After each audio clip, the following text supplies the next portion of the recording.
Isaac était devenu vieux, ses yeux avaient faibli et il n'y voyait plus. Il appela Ésaü son fils aîné. « Mon fils !» Celui-ci répondit, « Me voici. » Isaac reprit, « Tu vois, je suis devenu vieux, mais je ne sais pas le jour de ma mort. Prends donc maintenant tes armes, ton carquois et ton arc, sors dans la campagne et tue-moi du gibier. Prépare-moi un bon plat comme je les aime et apporte-le-moi pour que je mange et que je te bénisse avant de mourir. » Pendant qu'Isaac parlait ainsi à son fils Ésaü, Rebecca écoutait. Ésaü alla donc dans la campagne chasser du gibier pour son père. Alors Rebecca dit à son fils Jacob, « Voici que j'ai entendu ton père parler à ton frère Ésaü. Il lui disait, « Apporte-moi du gibier et prépare-moi un bon plat pour que je mange et que je te bénisse devant le Seigneur avant de mourir. Maintenant, mon fils, écoute bien ce que je t'ordonne. Va dans le troupeau de petit bétail et ramène-moi 2 beaux chevreaux. Je préparerai pour ton père un bon plat comme il les aime, et tu le lui apporteras à manger, alors il pourra te bénir avant de mourir. » Jacob répondit à sa mère Rebecca, « Mais mon frère Ésaü est un homme velu, tandis que ma peau est lisse. Si jamais mon père me palpe, il croira que je me suis moqué de lui, et j'attirerai sur moi la malédiction au lieu de la bénédiction. » Mais sa mère lui répliqua, « Qu'elle vienne sur moi, ta malédiction, mon fils. Écoute seulement ce que je te dis, et va me chercher les chevreaux. » Il alla donc les chercher et les apporta à sa mère, et celle-ci prépara un bon plat comme son père les aimait. Rebecca prit les meilleurs habits d'Ésaü, son fils aîné, ceux qu'elle gardait à la maison. Elle en revêtit Jacob, son fils cadet. Puis avec des peaux de chevreau, elle lui couvrit les mains et la partie lisse du cou. Elle remit ensuite entre ses mains le plat et le pain qu'elle avait préparés. Jacob entra chez son père et dit, « Mon père. » Celui-ci répondit, « Me voici. Qui es-tu, mon fils ?» Jacob dit à son père, « Je suis Ésaü, ton premier-né. J'ai fait ce que tu m'as dit. Viens donc t'asseoir, mange de mon gibier, alors tu pourras me bénir. » Isaac lui dit, « Comme tu as trouvé vite, mon fils. » Jacob répondit, « C'est que le Seigneur ton Dieu a favorisé ma chasse. » Isaac lui dit, « Approche donc, mon fils, que je te palpe, pour savoir si tu es bien mon fils Ésaü. » Jacob s'approcha de son père Isaac. Celui-ci le palpa et dit, « La voix est la voix de Jacob, mais les mains sont les mains d'Ésaü. » Il ne reconnut pas Jacob, car ses mains étaient velues comme celles de son frère Ésaü, et il le bénit. Il dit encore, « C'est bien toi, mon fils Ésaü ?» Jacob répondit, « C'est bien moi. » Isaac reprit, « Apporte-moi le gibier, mon fils, j'en mangerai, et alors je pourrai te bénir. » Jacob le servit, et il mangea. Jacob lui présenta du vin, et il but. Son père Isaac dit alors, « Approche-toi et embrasse-moi, mon fils. » Comme Jacob s'approchait et l'embrassait, Isaac respira l'odeur de ses vêtements, et il le bénit en disant, « Voici que l'odeur de mon fils est comme l'odeur d'un champ que le Seigneur a béni. Que Dieu te donne la rosée du ciel et d'une terre fertile, froment et vin nouveau en abondance. Que des peuples te servent, que des nations se prosternent devant toi. Sois un chef pour tes frères, que les fils de ta mère se prosternent devant toi. Maudit soit celui qui te maudira, béni soit celui qui te bénira. » À peine Isaac avait-il fini de bénir Jacob, et Jacob avait-il quitté son père, que son frère Ésaü revint de la chasse. Lui aussi prépara un bon plat et l'apporta à son père en lui disant, « Que mon père se lève et mange du gibier de son fils, alors tu pourras me bénir. » Isaac lui demanda, « Qui es-tu » Il répondit, « Je suis Ésaü, ton fils premier-né. » Isaac se mit alors à trembler violemment et dit, « Qui donc est celui qui a été à la chasse et m'a rapporté du gibier? J'ai mangé de tout avant que tu n'arrives. Celui-là, je l'ai béni, béni il restera. Dès qu'Ésaü entendit les paroles de son père, il poussa un très grand cri, plein d'amertume. Il dit à son père, « Ô mon père, bénis-moi aussi. » Isaac répondit, « Ton frère est venu par ruse et il a volé ta bénédiction. » Ésaü reprit, « Est-ce parce qu'on lui a donné le nom de Jacob, c'est-à-dire le trompeur, que par 2 fois celui-ci m'a trompé? Il a volé mon droit d'aînesse, et voici que maintenant il a volé ma bénédiction. Ne m'as-tu pas réservé une bénédiction? » Isaac répondit à Ésaü, « Voici que j'ai fait de lui ton chef. Je lui ai donné tous ses frères pour serviteurs, je l'ai pourvu de froment et de vin nouveau. Que puis-je encore faire pour toi, mon fils? » Ésaü répondit à son père, « N'as-tu donc qu'une seule bénédiction, mon père? Ô mon père, bénis-moi aussi. » Puis Ésaü éleva la voix et pleura.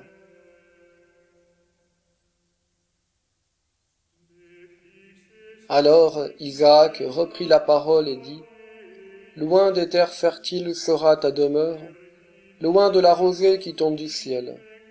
Tu vivras grâce à ton épée et tu serviras ton frère, mais à force de vagabonder, tu ôteras son joug de ton cou. » Ésaü se mit à considérer Jacob comme son ennemi à cause de la bénédiction qu'il avait reçue de son père.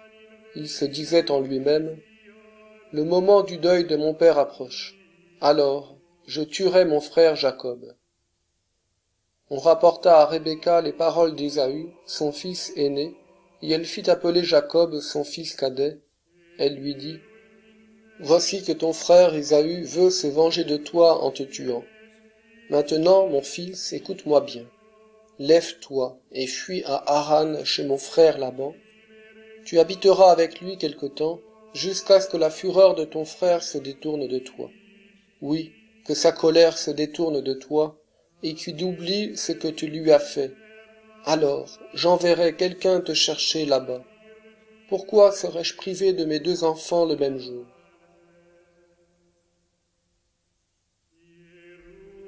Rebecca dit à Isaac, « Je suis dégoûtée de la vie à cause des filles de Hittite, les femmes d'Ésaü.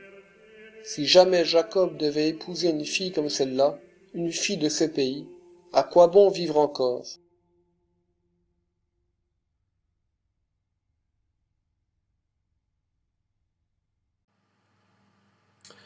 Bonjour, nous voilà rendus donc au chapitre 27 du livre de la Genèse. La vie d'Isaac est passée comme une traînée de poudre par rapport à la vie d'Abraham et par rapport à ce que sera la vie de Jacob, c'est extrêmement court. Dès le début de ce verset, on nous dit « il est vieux ». Et non seulement il est vieux, il est devenu vieux, mais ses yeux s'étaient affaiblis au point de ne plus voir. Donc voilà Isaac qui est devenu aveugle. Alors les rabbins vont forcément se poser la question, pourquoi est-ce que le patriarche est aveugle? S'il est devenu infirme, c'est sans doute qu'il a fait une faute. C'est la justice immanente, à cette époque-là, on ne contracte pas une maladie si en amont il n'y a pas un péché quel qu'il soit. Or, précisément, en essayant de réfléchir sur les raisons de cet aveuglement, les rabbins vont se dire, notamment l'un d'entre eux, va se rappeler que dans le livre de l'Exode, il y a un passage au chapitre 23, au verset 8, qui dit « Tu n'accepteras pas de cadeau, car le cadeau aveugle les clairvoyants et ruine la cause des justes. » Or, précisément, qu'est-ce qui va se passer?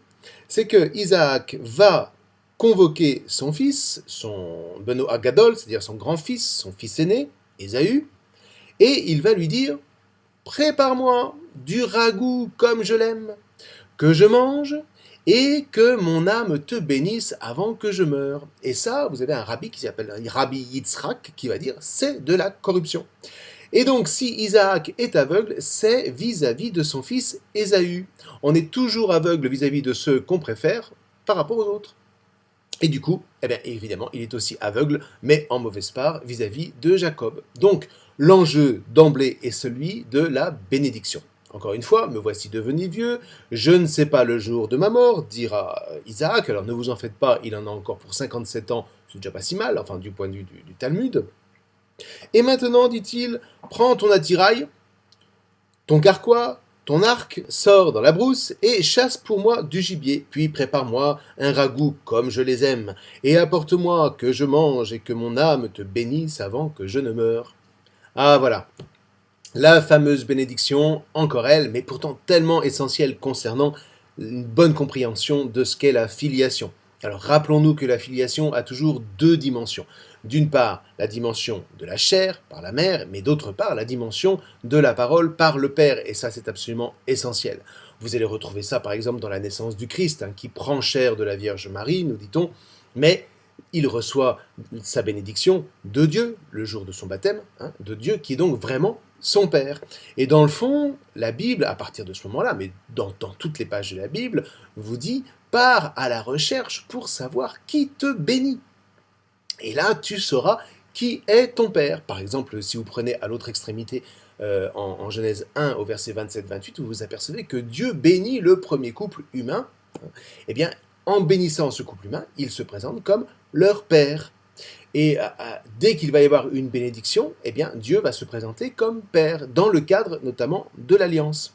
À charge ensuite pour le Père humain de transmettre cette bénédiction. Autrement dit, la semence humaine va transmettre plutôt la vie du corps. On est dans l'ordre de l'immanence, on est dans l'ordre de la fusion, du même, si vous voulez. Et puis la parole paternelle, elle est comme une semence de vie divine, c'est-à-dire quelque chose qui est de l'ordre de la transcendance. Par cette bénédiction, l'enfant prend conscience qu'il se reçoit non pas seulement de lui-même, ça c'est le fantasme qu'on appelle le fantasme de toute puissance, je suis la propre source de moi-même, il ne se reçoit pas uniquement de sa mère, mais il se reçoit d'un autre qui lui est absolument autre. Et pourquoi? Eh bien précisément pour que l'aventure puisse commencer. Pour qu'une histoire commence, il faut être fort d'une bénédiction qui est donnée par un autre, mais qui se présente à moi comme mon ami, et non pas uniquement comme mon ennemi. Et donc, si mon ami vient me bénir, je vais pouvoir me lancer à l'aventure, je vais pouvoir commencer une histoire. C'est comme ça que Dieu, par exemple, se présente aussi comme un père à Abraham, précisément quand, dès les premiers instants, il va lui dire « Quitte ton pays, tu peux quitter ton pays ». Parce que je suis là, parce que je te bénis, parce que je suis ton Dieu, parce que je suis ton ami. Alors tout ça, c'est très beau, vous me direz, sauf que Isaac va ici connaître un problème que n'avait pas connu Abraham. Pourquoi? Parce que Abraham, lui, n'avait qu'une seule bénédiction à donner à son fils, qui était Isaac, son unique fils, le fils de la promesse. Or, Isaac, lui, se confronte à une dure question. Il a deux fils. Mais il n'a qu'une seule bénédiction. D'où le drame, d'où la tragédie, puisque nécessairement les héros de l'histoire vont subir ici un destin malheureux. Oui, mais si le but de la tragédie grecque, si vous vous souvenez, c'est d'inspirer crainte et pitié, comme dira Aristote, la tragédie biblique, elle, si on peut parler ainsi, a pour but de montrer comment Dieu est fidèle à son alliance et comment il prend l'homme dans ce qu'il est, dans toute sa richesse évidemment, mais aussi dans toute sa bassesse, dans tout son malheur. C'est ça, le Dieu de l'Alliance. Et pourquoi est-ce qu'il peut le faire? Précisément parce que nous sommes dans le cadre de l'Alliance depuis Abraham. Justement, une alliance qui est faite pour être transmise de génération en génération. Si vous voulez, c'est toute la lumière qu'apportent des découvertes un petit peu plus récentes, on va dire, comme aujourd'hui tout ce qui concerne la communication non violente. Il faut un cadre pour pouvoir avancer, pour pouvoir vivre une histoire et la vivre non pas tout seul mais entouré d'autres. Il faut un cadre et le cadre est essentiel pour permettre d'établir des relations saines et fécondes. C'est le cadre de la famille, c'est le cadre de l'école, c'est le cadre du travail, prenez ce que vous voulez. Il n'empêche que c'est du cœur d'un cadre que l'homme peut espérer avancer et avancer en société. Faites exploser les cadres le matin, le soir, vous aurez été les chercher dans la poubelle pour les remettre, parce qu'on ne peut pas s'en passer. Donc là, nous avançons dans le cadre de l'alliance qui régit la relation entre l'homme et Dieu, mais aussi entre les hommes. Et si vous voulez, ce cadre, c'est une espèce de sécurité qui nous permet d'avancer, mais attention, ce cadre, ce n'est pas un cadre administratif dans lequel il faut simplement cocher les cases. Ce cadre, c'est une véritable initiation, c'est le cadre dans lequel l'homme va découvrir qui il est. Et notamment, précisément, à travers ce principe, l'alliance ne peut se transmettre, à cette étape en tout cas de la révélation, qu'à un seul fils. Et là, c'est une épreuve terrible, mais qui est dans le cadre de la transmission de la promesse. Quand on regarde les choses de l'extérieur, c'est profondément injuste. Pourquoi un seul aurait la bénédiction et pas les deux? Et hop, on retrouve la même question qu'avec Abraham, pourquoi lui et pas moi? Avec les mêmes conséquences, qui sont la jalousie notamment. Sauf que là, la question se pose non pas de la part de nations étrangères, mais à l'intérieur d'une même famille. Et là, croyez-moi, c'est encore autre chose. Alors c'est difficile pour nous, surtout que nous raisonnons beaucoup en termes d'égalité. Alors vous avez aujourd'hui des hommes politiques qui écrivent des grandes tribunes dans les journaux quotidiens pour parler de la divine égalité. Alors évidemment, la Bible vient à leur rencontre. Si l'égalité signifie l'uniformité, on est dans l'idéologie. Alors on va vous dire, on ne veut pas de différence entre les gens, sauf que en gommant la différence, eh bien vous faites apparaître l'indifférence. Et donc, le texte biblique, là, nous réveille en nous énervant. Il est une épreuve, et une épreuve donc initiatique qui va nous faire avancer, et surtout qui va nous libérer de nos idéologies. Croyez-moi, plus je lis la Bible, et plus je lis d'autres livres qui parlent de ces mondes meilleurs que l'homme prétend édifier, ils disent qu'il sera meilleur que celui que Dieu a fait, et plus je me dis que l'homme ne sait pas créer un monde qui soit humain. Alors pourquoi? Parce que le rêve de l'homme, c'est de tout uniformiser au nom précisément de cette égalité. Ou plus exactement, si on regarde bien ce qui est écrit dans tous les romans qui imaginent l'uniformisation, c'est toujours l'uniformisation des autres. Parce que celui qui est à l'origine de l'uniformisation, en général, eh bien, il prend bien soin, lui, de ne pas s'y soumettre, et il se pose comme instance régulatrice, presque une instance divine, une instance de sagesse, en instance autoritaire de cette égalité. Alors on imagine des sociétés où l'homme devient complètement dépendant des machines, de la technique, un soi-disant monde parfait où il n'y a plus de place pour l'erreur, il n'y a plus de place pour la souffrance, sauf qu'il n'y a plus de place du tout pour la liberté, c'est pas compliqué. Hein. C'est un monde où va régner la jalousie et la dénonciation, parce que dès qu'il y en a un qui va se décaler, pof, on va lui courir après. Et en définitive, on aboutit tout simplement à un monde totalitaire. Un monde triste et un monde morose, hein, comme tous les totalitarismes ont engendré des mondes moroses d'aussi loin qu'on puisse se souvenir. Donc, ouf, Dieu merci, Dieu ne rentre pas là-dedans, et donc la Bible va nous obliger à sortir non plus seulement de ce fantasme, mais de ce cauchemar, et elle va nous faire travailler. Et pour ça, elle pose le cadre de l'alliance, et le cadre de Dieu, dans le fond, c'est le seul à pouvoir penser à un monde qui soit profondément humain et en dehors de toute idéologie. Et vous comprenez pourquoi l'histoire des patriarches est tellement essentielle. Or, ce monde humain passe par la révélation de ce que chacun a d'unique et passe donc par l'épreuve de cette unicité. La bénédiction vient d'un Dieu unique et donc la bénédiction est unique. Elle dit, si vous voulez, la singularité de l'élu. Alors elle établit une différence, c'est vrai, en désignant ce personnage-là comme singulier, comme particulier. Mais pourquoi? Et parce que je ne peux pas aimer ce qui n'est pas particulier. Je ne peux aimer que ce qui est particulier, ce qui n'est pas comme moi, ce qui est unique. On aime, en effet comme ça, qu'est-ce que vous voulez qu'on y fasse? On n'aime que ce qui est unique. Ma rose est unique au monde, disait le petit prince. Hein. Là où rien n'est unique, parce que tout est uniformisé, vous créez quoi? La consommation. Vous créez un système administratif totalisant, mais vous perdez l'amour. Ou alors vous le réduisez lui aussi à une sacro-sainte sincérité, hein, sauf que c'est plus l'amour, avec tout ce que ça comporte d'aventure, de dépassement de soi, de débordement de vie. C'est un amour de bien-être, alors je suis avec toi parce que tu me fais du bien, je fais un enfant parce que ça fait du bien à mon désir de maternité, sauf que ce n'est plus l'aventure de l'amour, et le monde formaté qui est engendré n'est plus humain. Alors vous voyez comment là, l'histoire nous entraîne sur précisément le chemin de l'amour. Et il faut que ce soit Dieu qui préside ce chemin pour qu'il devienne un chemin d'humanisation. Sans Dieu, il n'y a pas de société humaine possible. Alors ça, c'est un paradoxe, mais c'est comme ça. Hein. Nous sommes donc au tout début de l'aventure qui commence par entrer dans la réalité donc de l'unique, de l'unicité. L'élection du Dieu un est pour un seul élu et pas pour deux. Et c'est le seul chemin qui puisse faire paraître l'amour de Dieu pour tous. Non pas tous au sens d'une globalité, mais tous au sens où chacun doit découvrir à quel point il est unique. Et ce chemin est d'une exigence extrême. Et il passe par les patriarches. Et ça touche des aspects extrêmement concrets de notre existence, notamment par exemple le mariage monogame. Dans le mariage, l'homme et la femme comprennent qu'ils sont uniques l'un pour l'autre. Hein. De cette unicité de notre amour va naître un amour pour tous, et ça c'est la fécondité. Enlevez la monogamie, comme ce qui se passe aujourd'hui, et vous perdez le chemin de l'amour. Pourquoi? Parce que vous perdez le chemin de l'unique.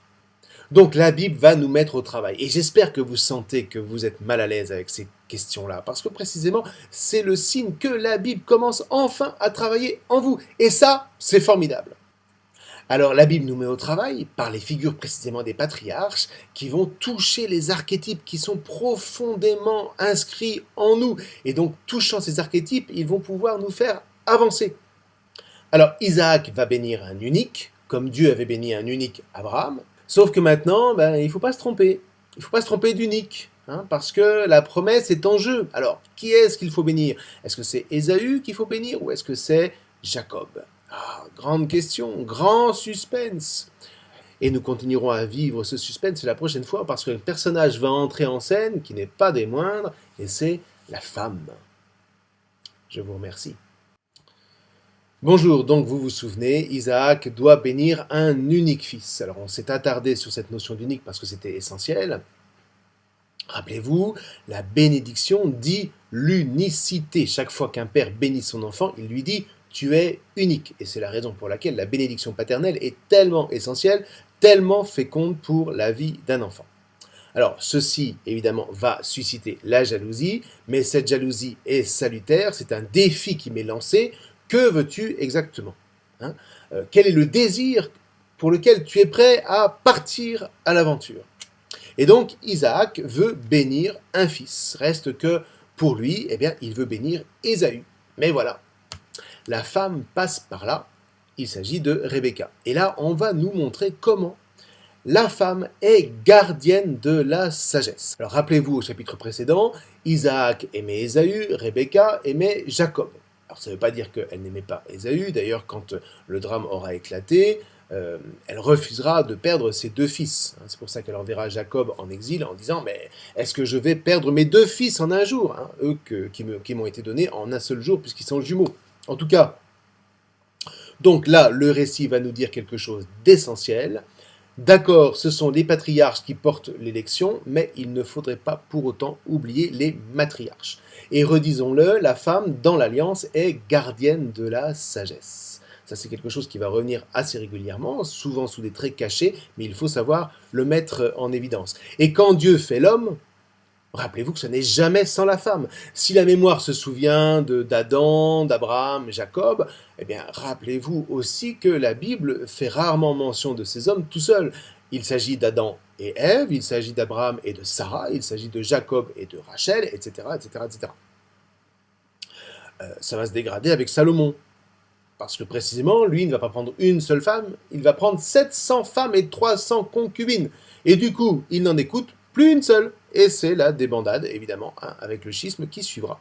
Hein, le roi sage qui croit que sa sagesse se suffit à elle-même. Terrible conséquence. Alors, pour autant, revenons à notre texte, ça ne veut pas dire que les matriarches sont parfaites. Hein. Elles sont pécheresses, et tout comme les patriarches sont pécheurs. Et Dieu, justement, va faire avec. C'est du cœur du péché que Dieu fait avancer l'homme. Alors peut-être que Rebecca, et c'est ce que dira le Talmud, avait perçu qu'Ésaü ne saurait pas bien relayer la promesse de l'alliance. D'ailleurs, Ésaü n'épouse-t-il pas une fille du pays de Canaan, qui servent d'autres dieux? Et donc là, il y a un danger. Alors il faut essayer de faire confiance ici à la sagesse, dit le texte, et donc en l'occurrence de faire confiance à la femme. Et donc Rebecca se pointe, elle tend l'oreille à l'entrée de la tente lorsque Isaac a convoqué Ésaü, et elle a l'intuition que il est en train de se passer des choses qui sont pas nettes. Alors, elle entend les propos d'Isaac et elle décide de monter au créneau. Elle fait un scénario pour contrer le projet de son mari et elle va faire passer Jacob pour Ésaü. Alors, elle elle va préparer le gibier, comme aime son mari. Alors une femme, ça fait ça parfaitement, hein. Quand on connaît les goûts de son homme, on peut les satisfaire. Elle enveloppe les bras de Jacob de peau de chevreau. N'oubliez pas que Jacob est glabre alors que Ésaü est poilu, alors Jacob est un peu inquiet. Isaac étant aveugle, il lui reste quand même les mains, hein, pour reconnaître ses interlocuteurs, et puis elle lui fait enfiler des vêtements, alors reste la voix. Ah là, ce sera un petit peu plus dur, mais justement, ça met du suspense. Parce que s'il n'y a pas de suspense, qu'est-ce que vous voulez, l'histoire ne vaut pas la peine d'être racontée. Alors voilà, il se présente, alors vous avez tout le texte qu'il faut lire, hein, parce que c'est magnifique. Alors Jacob se présente, il entra chez son père et lui dit « Mon père ». Isaac dit « Me voici, qui es-tu, mon fils ?» Jacob dit à son père « Je suis Ésaü, ton premier-né, j'ai fait comme tu m'as dit. Lève-toi, je te prie, assieds-toi et mange de mon gibier pour que ton âme me bénisse. » Isaac dit à son fils « Comme tu as trouvé vite, mon fils. » « C'est, dit-il, que le Seigneur ton Dieu m'a ménagé une rencontre. » Isaac dit à Jacob « Avance donc, que je te palpe, mon fils, pour savoir si tu es mon fils Ésaü ou non. » Jacob s'avança vers Isaac, son père, qui le palpa, dit « La voix est celle de Jacob, mais les mains sont les mains d'Ésaü. » Et il ne le reconnut pas parce que ses mains étaient velues comme les mains d'Ésaü, son frère, et il le bénit. Il dit « C'est bien toi, mon fils Ésaü ?»« C'est moi, dit-il. » Alors Isaac dit « Serre-moi que je mange du gibier de mon fils, afin que mon âme te bénisse. » Jacob le servit, et il mangea, puis il lui apporta du vin, et il but. Isaac, son père, lui dit « Avance donc et embrasse-moi, mon fils. » Alors il s'avança, il l'embrassa, et quand Isaac sentit l'odeur de ses habits, il le bénit. Vous voyez, tout était bien manigancé, bien pensé par la sagesse.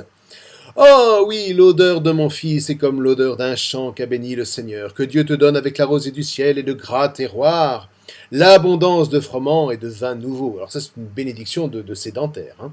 « Que les peuples te servent, que les tribus se prosternent devant toi. Sois un maître pour tes frères et que se prosternent devant toi les fils de ta mère. Maudit soit qui te maudira, béni soit qui te bénira. » Alors, que va-t-il se passer au retour d'Ésaü? Alors, lisons tout de suite la suite. Comme Isaac achevait de bénir Jacob et que Jacob sortait tout juste de devant Isaac, son père, on sent que là il y avait une urgence. Ésaü, son frère, arriva de la chasse.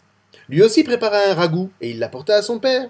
Il dit à son père « Que mon père se lève et qu'il mange du gibier de son fils pour que ton âme me bénisse. » Et Isaac, son père, lui dit « Qui es-tu » Il dit « Je suis ton fils, ton premier-né, Ésaü, le Benoît Gadol. » Alors Isaac fut pris de tremblement, un très grand tremblement, et il dit « Qui est donc celui qui a chassé du gibier et qui me l'a apporté? J'ai mangé de tout avant que tu n'arrives, je l'ai béni, et béni sera-t-il. » Lorsque Ésaü entendit les paroles de son père, il poussa un cri, un grand cri amer à l'extrême, vous dit le texte, et il dit à son père « Bénis-moi moi aussi, mon père. » Isaac dit « Ton frère est venu par ruse et il a pris ta bénédiction. » Ésaü dit « Est-ce parce qu'il a été appelé du nom de Jacob, le talonneur, de Jacob, qu'il m'a supplanté par 2 fois? Il a pris mon droit d'aînesse et voici que maintenant il me prend ma bénédiction. » Puis il dit « Ne m'as-tu pas réservé une bénédiction ?» Isaac répondit et il dit à Ésaü « Voici que j'ai fait de lui ton maître et je lui ai donné tous ses frères pour serviteurs. » Pour esclave, entendez, c'est le même mot. Hein. Je l'ai pourvu du froment et du vin nouveau, et pour toi, dès lors, que puis-je faire, mon fils? Ésaü dit à son père, n'as-tu qu'une seule bénédiction, mon père? Bénis-moi, moi aussi, mon père. Isaac garda le silence. Ésaü éleva la voix, et il pleura. C'est magnifique. Crie et pleure, c'est la tragédie. N'as-tu pas une autre bénédiction? Eh bien non. Isaac n'est pas la source de la bénédiction. Aujourd'hui, on dirait « T'en fais pas, mon petit gars, je vais te bénir aussi. » Mais non. Grand ébranlement d'Isaac, qui est pris de tremblement comme quand on est bouleversé au plus profond de son être, quand on apprend qu'un des siens, par exemple, a trahi l'esprit de la famille, ou peut-être qu'il est mort, ou peut-être qu'il est parti, qu'il a disparu. Vous voyez, Isaac, là, est bouleversé dans son identité de père. Mais voilà, la bénédiction a tranché entre les 2 jumeaux. ils sont deux.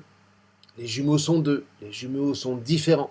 Ils ne sont pas un seul. Et l'Antiquité, vous savez, regardez avec effroi la venue des jumeaux. On se posait la question, mais est-ce que c'est une seule âme qui est en deux corps? Et ça faisait très très peur. Eh ben non. Ce sont deux êtres complètement différents, tellement différents qu'ils peuvent se combattre. Et à travers eux, eh bien, c'est le combat de la femme contre le mari, ou plus exactement de la sagesse contre la légèreté, contre l'aveuglement. Et là, qu'est-ce que vous voulez? Ben, c'est vraiment le choix de la mère qui a prévalu. Ah ouais, mais Jacob a quand même contracté une dette. Parce que s'il est élu, c'est sur le fond d'une injustice. Et là aussi, vous avez un élément essentiel de l'élection. Qui concerne d'ailleurs tout le peuple d'Israël. Israël sait que l'élection du peuple est en quelque sorte bâtie sur une injustice. Vous savez, on ne se gargarise pas d'être l'élu. Et nous verrons avec Moïse qu'un rite va même être établi pour se rappeler que le salut, que la libération de l'esclavage d'Égypte, dans le fond, s'est faite sur une injustice grave, la mort de tous les premiers-nés d'Égypte. Et ce sera précisément le rôle rituel de l'agneau pascal que de faire mémoire de cette injustice, comme une dette dont Israël est éternellement redevable, du cœur même de son élection. Vous savez, dans ces cas-là, on ne fait plus tellement le fier. On vit l'élection en se rappelant vraiment qu'elle est née sur une injustice, et là on fait tout son possible pour être fidèle, par respect pour ce qui s'est passé. Et n'oublions pas que nous, chrétiens, nous sommes aussi sauvés par la mort d'un innocent. C'est une injustice dont nous sommes redevables, et que nous nous remémorons à chaque triduum pascal, et j'ai envie de dire à chaque Eucharistie. Donc, Ésaü, ici, subit l'injustice. Et du point de vue humain, que va-t-il faire? Eh bien, il va chercher à assassiner son frère. Et alors là, la matriarche, à nouveau la gardienne de la sagesse, va intervenir. Et elle va tenir son rôle. Elle va les séparer. Elle va séparer les jumeaux. Elle va vraiment leur déterminer deux histoires différentes. Encore une fois, elle se dit, je ne peux pas perdre en un seul jour des jumeaux que j'ai reçus en un seul jour. Donc elle envoie Jacob en accord avec Isaac vers Laban, qui est son frère, rappelez-vous, vous vous souvenez de Eliezer, qui est le serviteur d'Abraham et qui va chercher Rebecca en Haran et qui rencontre précisément Laban. Donc elle l'envoie chez son frère. Ésaü, lui, restera pour veiller sur le clan. Alors, est-ce qu'il est maudit? Mais non! Ça, vous voyez, c'est le danger des lectures contemporaines. Nous lisons tout en termes de dialectique. Si tu es béni, c'est que moi, je suis maudit. Mais alors, du coup, c'est l'occasion de toutes les guerres et de toutes les revanches, ou de tous les abandons, de toutes les révoltes. C'est comme ça que certains, d'ailleurs, vont envoyer valser la Bible. Mais non! Si Jacob est béni, rappelez-vous que c'est pour que les nations, justement, le bénissent et reçoivent à leur tour le fruit de l'élection, comme c'était pour le cas d'Abraham. Donc, Ésaü sera évidemment béni. Mais ce sera justement en bénissant Jacob. Ça va venir. Mais il faudra pour ça attendre la fin de l'histoire. Et entre-temps, il va s'en passer des choses. Des choses qu'il nous faudra découvrir plus avant, mais la prochaine fois. Je vous remercie.